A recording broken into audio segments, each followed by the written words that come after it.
Alright, let's lock in for this episode recap because a lot happens in this episode. We kick off the episode with what appears to be a small conflict between two houses, House Bracken and House Blackwood.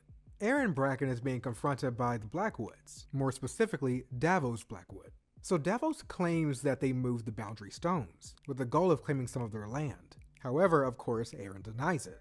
He proceeds to call Davos a babe killer because he and his family supports Rhaenyra, meaning that the Bracken house supports Aegon. Things quickly escalate as Davos denounces King Aegon and says that he is no true king, just as Aeron is no true knight, and this prompts Aeron to draw his sword. You wouldn't dare.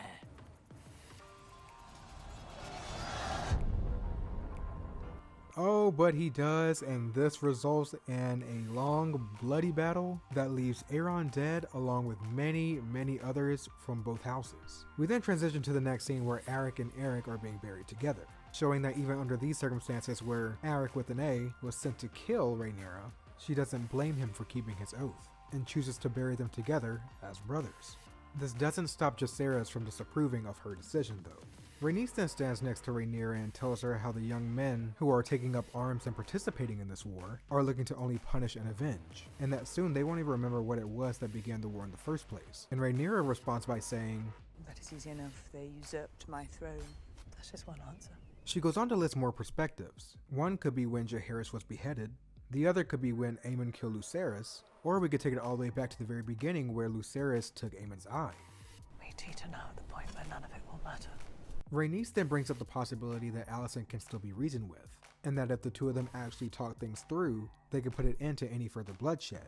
We then move over to King's Landing where the new hand of the king takes a seat, and it's time for them to plan out their next move. They discuss the incident that happened between the Blackwoods and the Brackens, and how the battle led to many casualties on both sides, including Lord Samwell Blackwood. However, Aegon chooses to count this as a win for them, because Lord Samwell Blackwood was a supporter of Rhaenyra. So using the feud that happened between the Blackwoods and the Brackens to go forward with this war, their next step is to gain control of the Riverlands. And the only way to do that is to go through Harrenhal. And you remember who's already making their way to Harrenhal? Daemon himself. Of course, they don't know that yet. This being the case, Criston Cole decides to volunteer himself and a couple of his men to depart for Harrenhal immediately. Alicent tries to argue and say that they need time to properly prepare, but Criston Cole disagrees and says that speed is his ally. Good. To war then. Over at Dragonstone, Rhaenyra talks to Rhaena about getting her youngest out of harm's way. This is in order to ensure that if the battle does come to their doorstep, they all aren't killed in the process. So to get ahead of any possible tragedy, Rhaenyra chooses to send Rhaena, along with her children and some dragon eggs, away. As for where they're going all the way to Pentos, which is also coincidentally where Rhaena and Baela's mother died. And they'll be in the company of Rhaenyra's cousin, Lady Jane Arryn. As for Rhaena's sister, she will be staying with Rhaenyra. And this leads Rhaena to believe that she's only being sent away because she doesn't have a dragon. Despite Rhaena's personal feelings, she respectfully accepts and leaves the room. And now catching up with Daemon, we see he's finally made it to Harrenhal. And let me tell you, the resistance of this place was non-existent. Daemon just quite literally just moseys on in like he's supposed to be there. I'm claiming Harrenhal. Apparently so. And just like that, Sir Simon Strong, the Castellan of Harrenhal, pledges fealty to Rhaenyra of House Targaryen. And once the formalities are out of the way, he invites Daemon to dinner. During dinner, Daemon takes this opportunity to express his unease about Larys Strong, more specifically how they're related to him, and therefore the extent of their relationship. He's a scourge upon this castle and this family. Sporting a new hairstyle, Sir Criston Cole is getting ready to leave with his men until Alicent introduces her brother Gwaine. She lets him know that her brother will be joining him. And though Criston Cole is reluctant and initially declines on what he originally assumed was an offer, Alicent insists.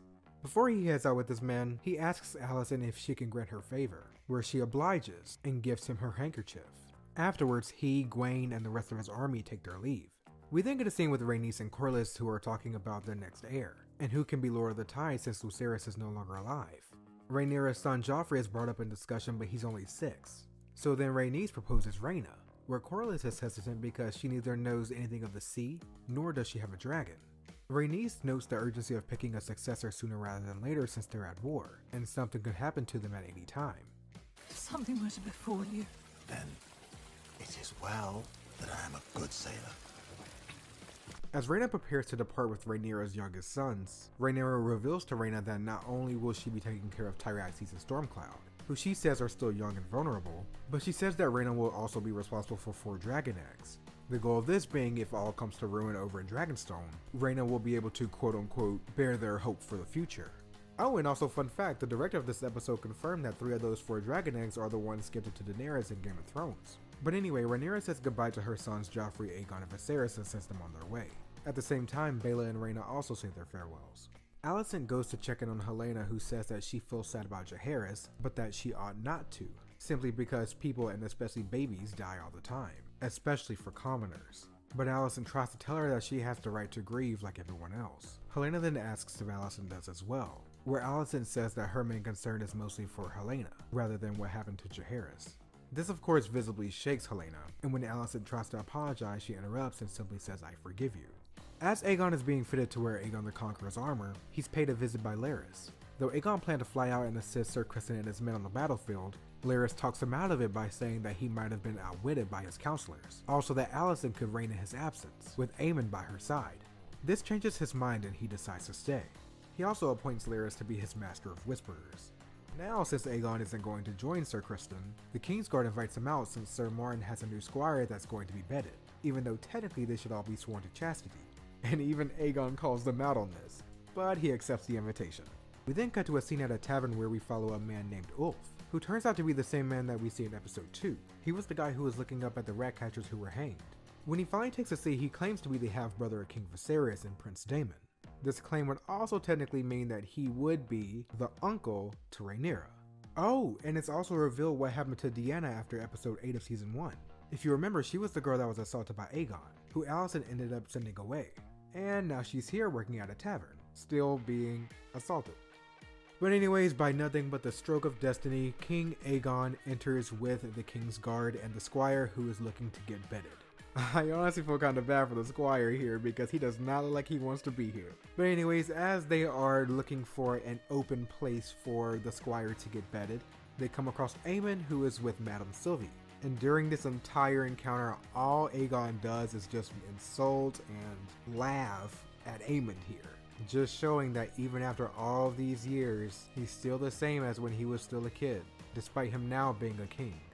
In a quick scene, we see that Rhaenyra is finally choosing to open a letter that she got from Alicent, showing that the conversation earlier in the episode between her and Rhaenys about Alicent might have gotten to her. In the next scene, we see Criston Cole stopping Sir Gawain when he tries to leave for an inn, telling him that they already set up camp in the woods. However, Gawain has no interest in sleeping on the ground, so he proposes a tavern, which is why they're heading for Bull.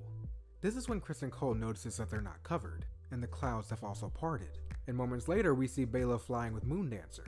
As Criston Cole and the men are running away, Moondancer and Baela can see a glint from their armor, and decide to pursue. However, as she and her dragon are closing in, they get closer and closer to the forest until they finally make it to cover, and Baela and Moondancer lose sight of them. She then reports back to Rhaenyra and the rest of the council to confirm that it was indeed Criston Cole. Now over in Harrenhal, Daemon is having a hell of a night. He dreams of Rhaenyra stitching the head of Jaehaerys back onto his body, where young Rhaenyra then says to him, "Always coming and going, aren't you? And I have to clean up afterwards." When Daemon finally snaps out of it, he's met by a woman named Alice Rivers, and she tells him that he will die in this place. Back in Dragonstone, Rhaenyra meets with Mysaria to look for her advisement, more specifically how she can meet with Alicent without raising any alarms. And Mysaria is very blunt and says, "Killing her would be easier." But seeing how Rhaenyra believes that this is the only way to stop this war and to get Alicent to trust her, Mysaria tells her away, and she's smuggled into King's Landing disguised as a silent sister. As Alicent is praying, Rhaenyra takes a seat beside her, dagger in hand just in case he tries to run away. They have difficulty seeing eye to eye, understandably, but they end their conversation talking about Viserys and how Rhaenyra believes that she was promised the throne.